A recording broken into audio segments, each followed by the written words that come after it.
Olá pessoal, no vídeo de hoje vamos falar sobre substâncias orgânicas e inorgânicas presentes no nosso organismo e, consequentemente, nas nossas células.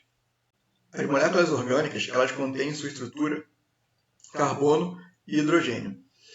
E na época em que a Terra foi formada, milhões de anos atrás, a atmosfera, que a gente chama de atmosfera primitiva, era formada pelo gás carbônico, gás metano, monóxido de carbono e nitrogênio.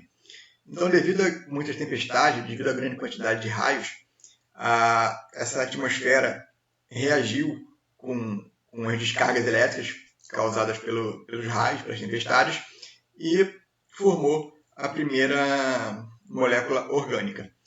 E o carbono, o hidrogênio, o oxigênio e o nitrogênio, eles compõem a maioria de toda a matéria viva, de todos os organismos existentes no planeta Terra. Agora nós vamos falar sobre algumas substâncias que estão presentes no nosso organismo, no organismo dos animais e vegetais, começando pelos carboidratos.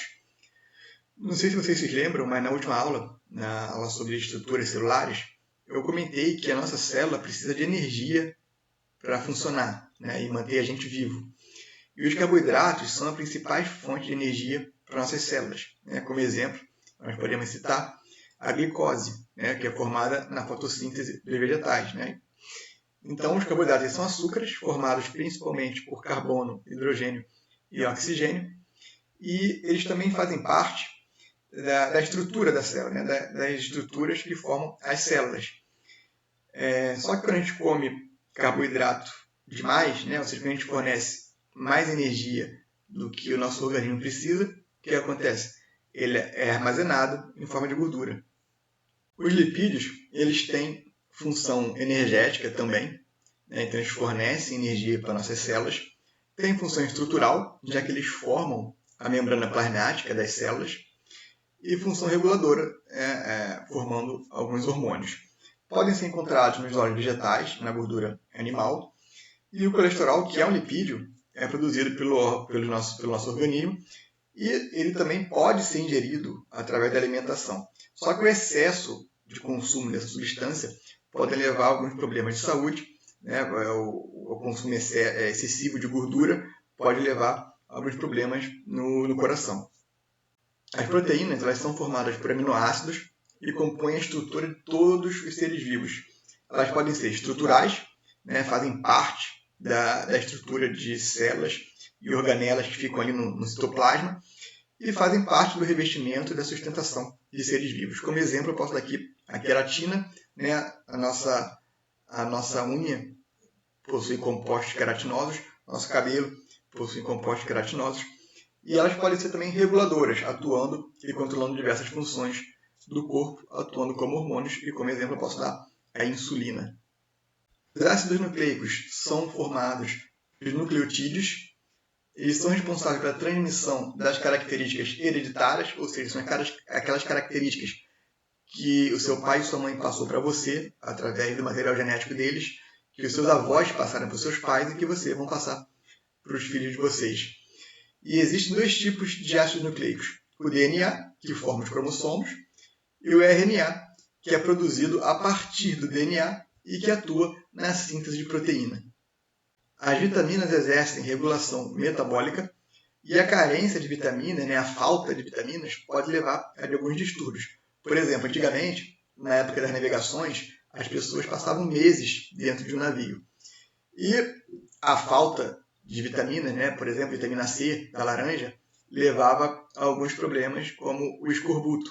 É uma doença que faz você ficar com alguns hematomas pelo corpo, a sua gengiva sangra, fica cansado. E descobriram, na época, que isso era causado pela falta de vitamina C. Então, começaram a se levar frutas que contêm vitamina C, como por exemplo, laranja, para as pessoas consumirem dentro dos navios para evitar essa doença, esses problemas. A maioria das vitaminas não é sintetizada pelos animais e, por isso, precisam ser consumidas na alimentação, através de frutas e vegetais.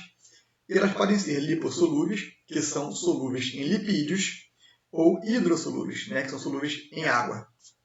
Vamos falar agora sobre substâncias inorgânicas, que são menores e mais simples do que substâncias orgânicas.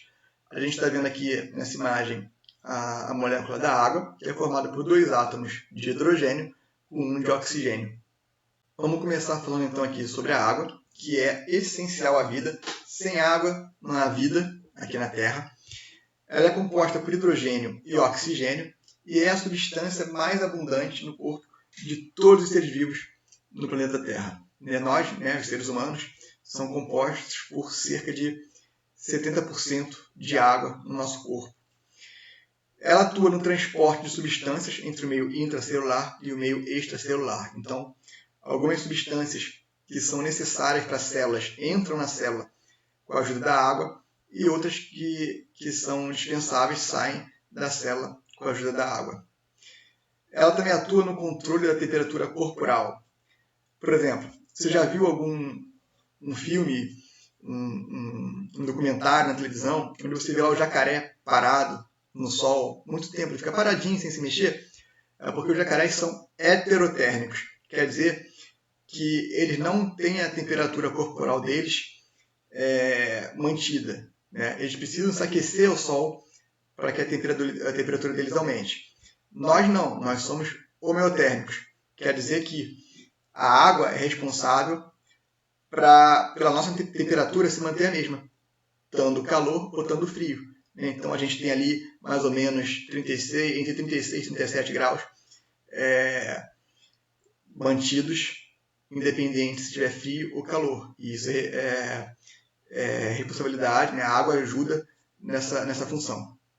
E os sais minerais, que também são essenciais para a manutenção da vida. Os animais, nós também devemos ingerir na alimentação os sais minerais. Já os vegetais absorvem pela raiz.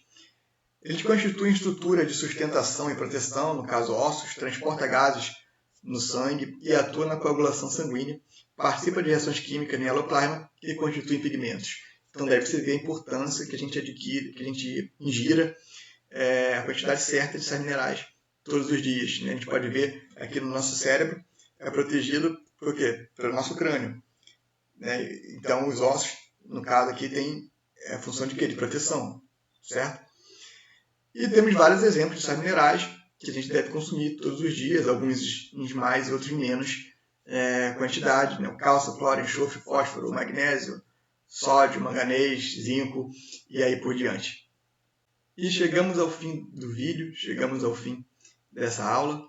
Espero que vocês tenham gostado, espero que tenham entendido o que foi dito sobre substâncias orgânicas, lipídio, carboidratos, substâncias inorgânicas, água e sais minerais. E um grande abraço e até o próximo vídeo.